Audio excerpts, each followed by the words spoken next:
बोतल असली मत नकली गंजाम जिले में दिनकू दिन चोरा मत बिक्री वृद्धि पाउथिबा बेले सरकारी मत दुकान रे मध्य बिक्री होछि नकली मत। असली बोतल भितरे बिक्री होछि नकली मत। गोटे कंपानी बोतल उपर लागिछि अन्य कंपानी ठिपी। एभली घटना देखा मिली गंजाम जिला पुगुड़ा ब्लॉक करसिंगी विदेशी मत दुकान रे। सूचना अनुसार किछि ग्राहक ई दुकान रु आइकनिक व्हिस्की किनला परे देखिथिले सेथिरे B7 व्हिस्की रो ठिपी लागिछि एवं भितरे किछि काठी भासुछि।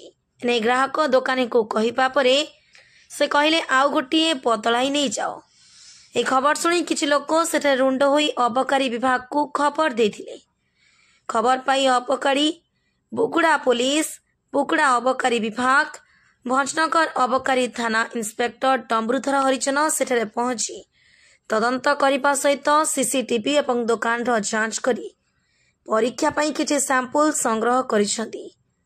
एपरिकी दुकान रे रेट चार्ट एवं लाइसेंस नथिबा बेले प्रिंट रेट ठारू अधिक रेट रे मद बिक्री हेउथिला अभियोग कले ग्राहकों को खराब व्यवहार देखाउथिले।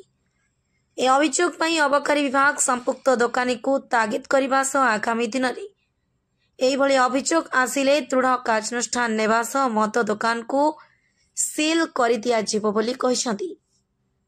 मुना डबुधर हरिजन इंस्पेक्टर ऑफ एक्साइज भंजनगर। हाँ मुझे शुणिली आम करसिंग एफएल सब्रे गोटे डुप्लिकेट मान जड़े आमर कस्टमर गोटे हाफ साइजटा नहीं आइकन रीपी अलग लगी कम्प्लेन देती। तो खबर पाइला मात्र मुझे आसिली आटा को भेरीफाए कली एक्चुअली से कंपानी लेवल आटा को आम लेबरेटरी को पठेबू जदि टेस्टिंग से खराब मद आसे ताले आम कार्य अनुष्ठान ग्रहण करूँ।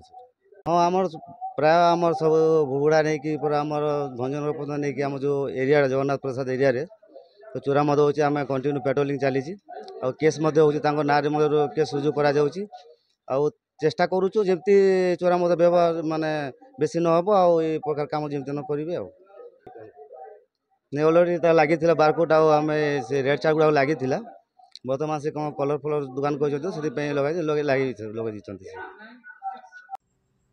डायरेक्टर दीपक कुमार पंडा रिपोर्ट IJP न्यूज।